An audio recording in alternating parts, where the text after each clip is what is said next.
finishes off in style. A magnificent strike into the crowd. வணக்கம் நண்பர்களே, welcome to channel cocktail furious. Welcome to my TNPL 2024 reviews. இப்போ நம்ம பார்க்க போற video match 11ஓட review தான். மக்களே, Lyca Kovai Kings versus Nellai Royal Kings at Coimbatore நடந்து முடிஞ்சிருச்சு.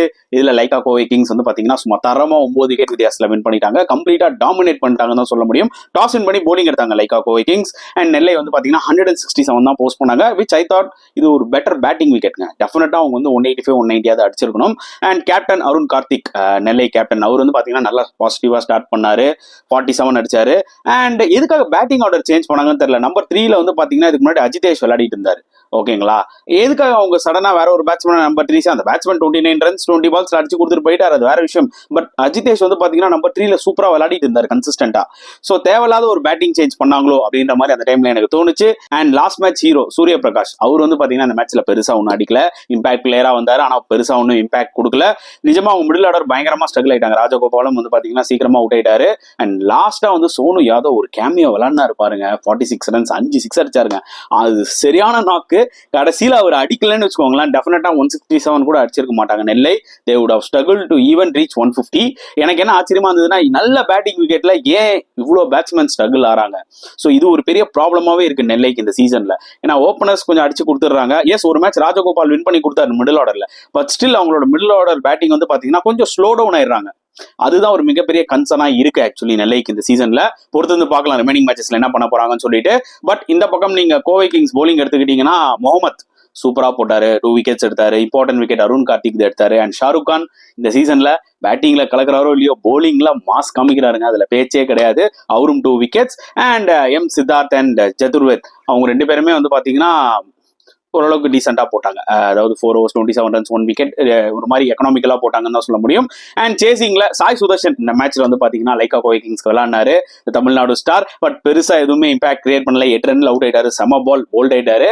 பட் நம்பர் 2 அண்ட் நம்பர் 3 பேட்ஸ்மனே வந்து பாத்தீங்கன்னா கிட்டத்தட்ட 144 runs partnership between Suresh Kumar and P Sachin. Suresh Kumar 63 not out and P Sachin fantastic inning 76. Unfortunately retired ஆயிட்டாரு. அவருக்கு வந்து பாத்தீங்கன்னா நடுவில் கிராம்ஸ் மாதிரி வந்துருச்சு.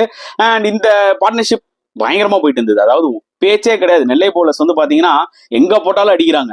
சோ கைண்ட் ஆஃப் ரொம்ப பிளாட் ஆயிட்டாங்க. போக போக விக்கெட்டும் நல்லா இருந்துச்சு பேட்டிங்க்கு. ஸ்டில் எனக்கு தெரிஞ்சு பாத்தீங்கன்னா நெல்லை நல்லா விளையாடி இருக்கணும். புரியுது அவங்களுக்கு, அவங்க இன்னும் ஒரு 15-20 ரன்ஸ் அடிச்சிருக்கணும். ஏன்னா விக்கெட் வந்து அந்த அளவுக்கு ஒரு பிளாட்டான ஒரு விக்கெட் தான். அண்ட் கலக்கிட்டாங்க. பி சச்சினும் சரி, இந்த பக்கம் சுரேஷ்குமாரும் சரி. நடுவில் ஒரு சம்பவம் நடந்துச்சுங்க, ஒரு ஸ்பிரிட் ஆஃப் த கேம் அப்படின்ற ஒரு சம்பவம் நடந்துச்சு. லைக் 2 பேட்ஸ்மேன்ஸுமே வந்து பாத்தீங்கன்னா ரன் ஓடுறதுக்காக அப்படி ஓடி வந்தாங்க. அப்போ போலர் வந்து பாத்தீங்கன்னா நடுவில் குறுக்காலம் வந்துட்டாரு. அப்போ பேட்ஸ்மேன் அடிச்சு பேட்ஸ்மேன் கீழே விழுந்துட்டாரு. சச்சின் தான் கீழே விழுந்தாரு. பட் அவங்க வந்து ரன் அவுட் அது அடிக்கல, ஸ்டெம்ப் அடிக்கல. ஸோ அவங்க வந்து ஸ்பிரிட் ஆஃப் த கேம்ல வந்து பாத்தீங்கன்னா ஓகே நோ ப்ராப்ளம் அப்படின்னு விட்டுட்டு போயிட்டாங்க. ஏன்னா கிளியரா தெரிஞ்சது போலர் வந்து பாத்தீங்கன்னா கொஞ்சம் பேட்ஸ்மேன் முன்னாடி வந்து அப்படி புஷ் பண்ணிட்டாரு. ஸோ அதனால சச்சின் கீழே விழுந்துட்டாரு. So it was very difficult moment அவருக்கு ஏஞ்சி கிரீஸ்குள்ள போறதுக்கு. அப்படியே படுத்துட்டாரு. அண்ட் அவங்க வந்து அந்த ரன் அவுட்டை பெருசா கிளைம் பண்ணல. So good gesture from Nellai team, அதுக்கு ஒரு கிரெடிட் அவங்களுக்கு கொடுக்கலாம். பட் அவங்களோட போலிங்க்கு கண்டிப்பா நம்ம கிரெடிட் கொடுக்கவே முடியாது. ஏன்னா எல்லா போலர்ஸுமே வந்து பாத்தீங்கன்னா ஃபெயில் ஆயிட்டாங்க தான் சொல்ல முடியும். யாருமே ஒரு விக்கெட் டேக்கராகவே தெரியல. ஏன்னா ஒரு விக்கெட் தான் போயிருக்குன்னா பாத்துக்கோங்க. அப்போ கோவை கிங்ஸ்க்கு அந்த அளவுக்கு டாமினேட் பண்ணாங்க. ஸோ பி சச்சின் ரிட்டையர்ட் ஆனதுக்கு அப்புறம் ஷாருக் கான் வந்தாரு. ஒரே கிரௌட்லாம் பயங்கரமா கத்துனாங்க. சும்மா எக்ஸ்ட்ரா கவர்ல ஒரு தரமான 6 அடிச்சு கேமை முடிச்சு கொடுத்தாருன்னு தான் சொல்ல முடியும். So resounding win for Kovai Kings, அதுல நோ டவுட் அபவுட் இட். டெஃபினட்டா நெல்லை ராயல் கிங்ஸ் அவங்களோட மிடில் ஆர்டர் பேட்டிங் என்னன்றதை பார்க்கணும். 180 185 அவங்க ரெகுலரா போஸ்ட் பண்ணாதான் இந்த மாதிரி பேட்டிங் அவங்களால வின் பண்ண முடியும். அண்ட் கண்டிப்பா நெல்லை அவங்களோட போலிங்கும் வந்து பாத்தீங்கன்னா என்னன்றதை சரி பண்ணணும். ஏன்னா யாருமே ஒரு விக்கெட் டேக்கராகவே தெரியல இந்த பர்டிகுலர் மேட்ச்ல.